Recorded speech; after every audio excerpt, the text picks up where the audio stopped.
এক সময় যে কথার আগে হাত তুলতো সে এখন গালি শুনলেও মুচকি হাসি দেয়। তো বন্ধুর একদিন তাকে জিজ্ঞেস করে, কিরে নেতা, তুই না কথা বলার আগে হাত তুলতি?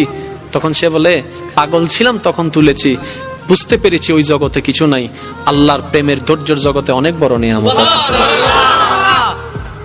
এত বড় বড় সফল ব্যক্তি যদি ছোটবেলায় লাথি খাইতে পারে, আপনি পারবেন না কেন?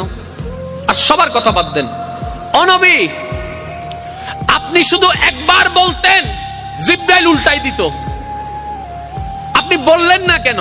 নবী রাহমাতুল লিল আলামিন বলে, পাওয়ার থাকার পরও যে পাওয়ার দেখায় না সে তো সত্যিকার পাওয়ারফুল ব্যক্তি। সুবহানাল্লাহ। যার হাসে কিছু নাইতে হবে, দেখ চিনস না এখন এর নাম জানোস না, আর বা ফোন চিনস না, যার তো নাইতে হবে। আর যার থেকে আছে, যার থেকে পাওয়ার আছে সে কি চুপ।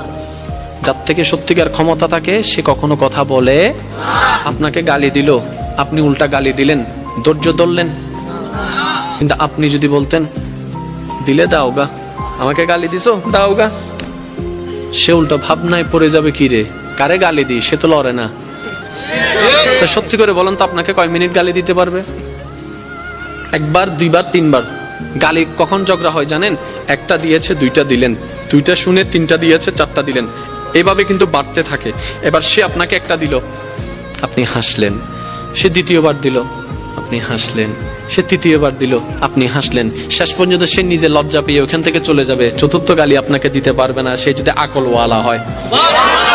আর আপনি আমি বোকামি করি কি, হে কি হইস তুই আরে মারি দি, মারি দাও না করে পুলিশ আইরা আরো ধরিলে যার গুই, তা হইলাম না আয় তো ন দিতে দিয়ে দে, ওদের মাঝি হনে ওদের আয়, ওদের তুই চল।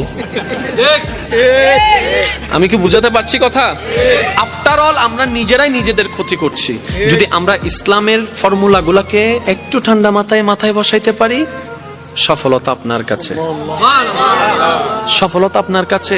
আপনি কি দরকার আপনার? আমি প্রায় সময় বলি, আজকেও বলছি, কি দরকার আপনার যেটা আপনার রবের কাছে নাই?